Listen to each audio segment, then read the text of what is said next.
Hi YouTube, I hope you're all okay. I did film this video earlier, but the sound quality was really bad because I was outside, and also it's quite long. It was 18 minutes long, and I wanted to make sure that it was a little bit shorter, so people like myself who have terrible concentration, didn't kind of get bored and like switch off. Anyway, it's come about because I've got quite a few comments from people who watched my mental illness tag video, people that I know in real life and that I don't know from mental health communities, who've said, oh, I didn't realise you suffered with this, but you seem so normal. So that's the title of this video, But You Seem So Normal. And to stop me ranting, I've written down a few things that I just wanted to cover.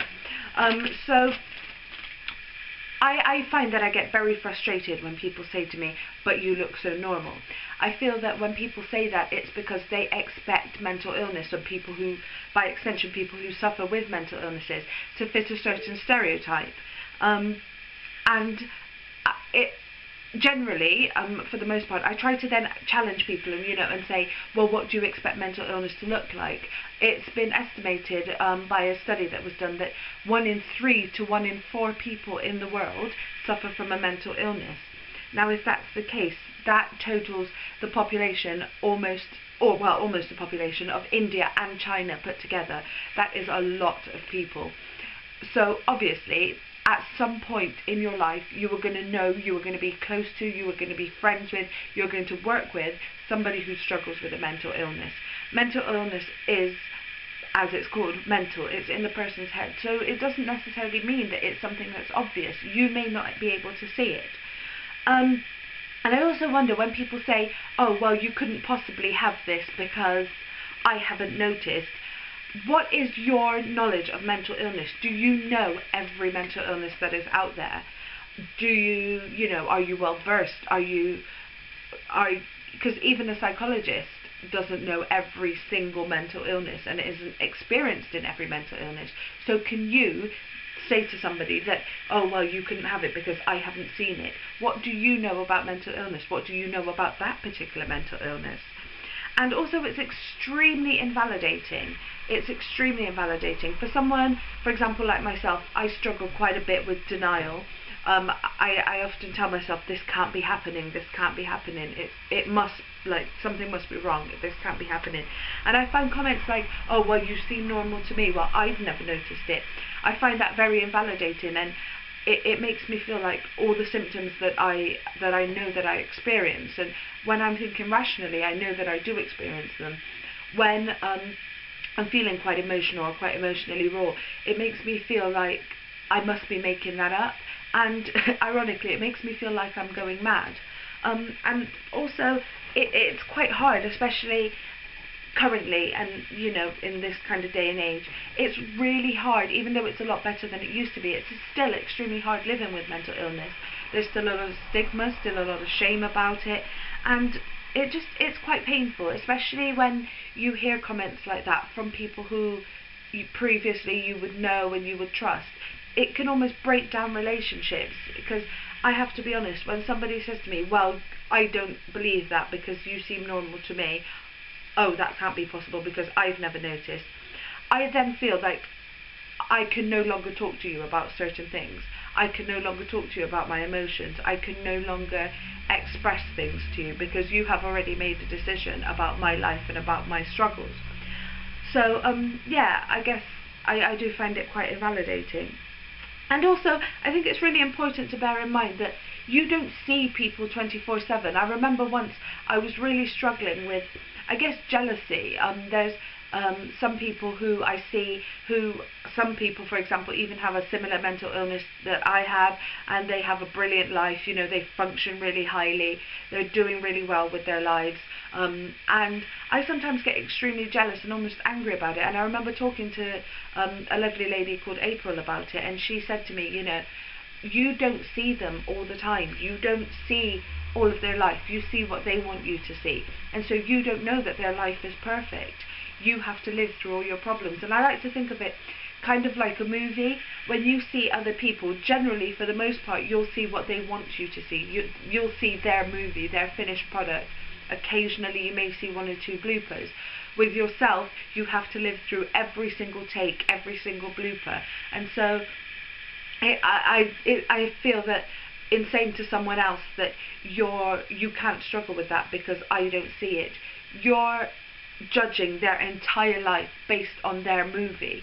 You're not seeing their bloopers, you haven't seen their blooper reels, you haven't seen any of the takes, so you can't possibly make that decision for them.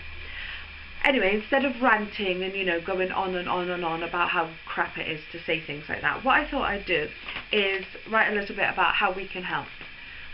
If you find out that someone you care for, someone you love, has a mental illness, what kind of things can I do?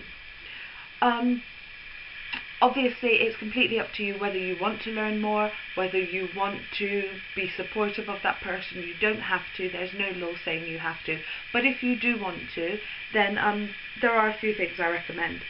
For a start, if they do have a mental illness and they have told you, or they have opened up, or you have found out, I recommend asking them from the beginning, do you mind if I ask you any questions?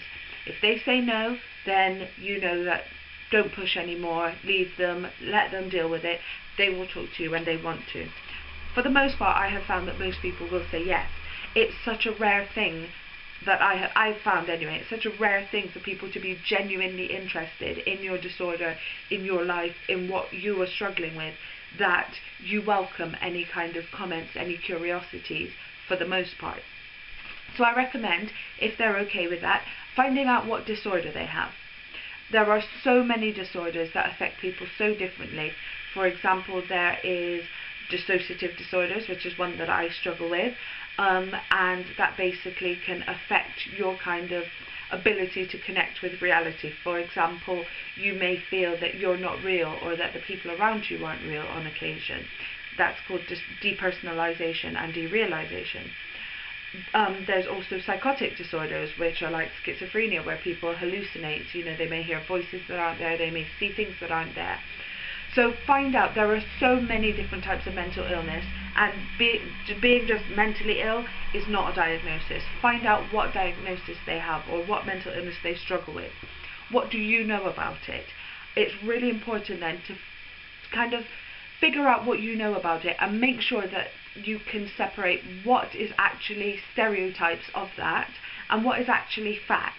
For example, a lot of people assume that people with schizophrenia are dangerous and they're completely crazy, when actually that's not the case. So kind of try and separate what it is that you know, and what of that is a stereotype. Do research, as I said. There are many support forums out there, many who will allow supporters of people with mental illnesses. Off the top of my head, I can think of Psych Forums, which is a massive forum, and it's actually open, so you don't have to join to be able to read it. And I really recommend going in there. It's separated by mental illness and by type of illness. Go in there, have a read of the threads, have a read of the experiences that people who struggle with these disorders that they have. Read their experiences, read the experiences of the people who are close to them, who live with them, who support them, and then if you want to, ask them questions. But then bear in mind that mental illness can be extremely individual, and that it's important you don't kind of use one person's experience to judge everybody's experience. When you've found kind of a basis, ask them. When you found out, for example, an example, something I just thought of is, for example, borderline personality disorder. There are 9 symptoms in the kind of diagnostic criteria. To be diagnosed, you need 5. That means that one person may struggle with this 5, another person may struggle with this 5. It's really important to ask the person that you want to support, that you want to, be there for. Ask them what symptoms affect them most and how you can help. Don't assume that because you've now done research, you know everything about them, or you know everything about how it impacts their lives. Ask them how they're affected, what symptoms they struggle with most. If you don't understand those symptoms, for example, some people self-harm, you may not understand self-harm, you may think it's stupid. Don't say that to them. Don't say, I think it's stupid. Try and understand where they're coming from. Try and understand how they're affected and how you can help. Ask them, how can I help? Is there anything that may trigger an onset of something? How can I avoid that? How can I support you while you're in that kind of frame of mind, or why you're really low and struggling. And also, like a really big thing that I wanted to point out is, if you do research, for example, a lot of people find out, when they find out that I have dissociative identity disorder, then find out that it's a trauma-based disorder. It was caused by childhood trauma. Do not, I repeat, do not ask them what that trauma was. That is extremely invasive, extremely rude, and it's just completely unnecessary. To be honest, it's none of your bloody business. I know that it's natural, it's human curiosity to ask these questions, but it's really douchey, to be honest. It's not very nice. So don't ask what the trauma was. If you're supportive and you're a good friend, in time you may actually find out that the person you're supporting may feel safe enough with you to kind of divulge that information, but don't poke and pry and make them feel pressured into having to. And also, don't kind of rub it in their face. Be supportive. Make sure you take care of yourself, obviously. But be supportive. But don't be, well, I support you, so you have to do these things. And don't try and emotionally blackmail people to do things. You know, it's really important to support without forcing. And I read this really good thing once that that said, it's trying to help someone to recover, supporting someone in recovery is about them. Forcing them to do what you think is right in recovery is more about you. And I think that's really, really brilliant. And also, just to say, if the disorder that, you know, the person that you care for has is trauma based, then ask about triggers. What kind of things can trigger flashbacks, body memories, you know, that kind of thing. Ask about triggers. Ask how you can avoid them, and also ask if it's something that's unavoidable on occasion, or they have been triggered, how can you help them, how can you support them, and how can you kind of help ground them, get them back to, you know, the present moment if that is what's happened. Anyway, I really hope that's helpful, and I hope this video is a lot shorter than the previous one.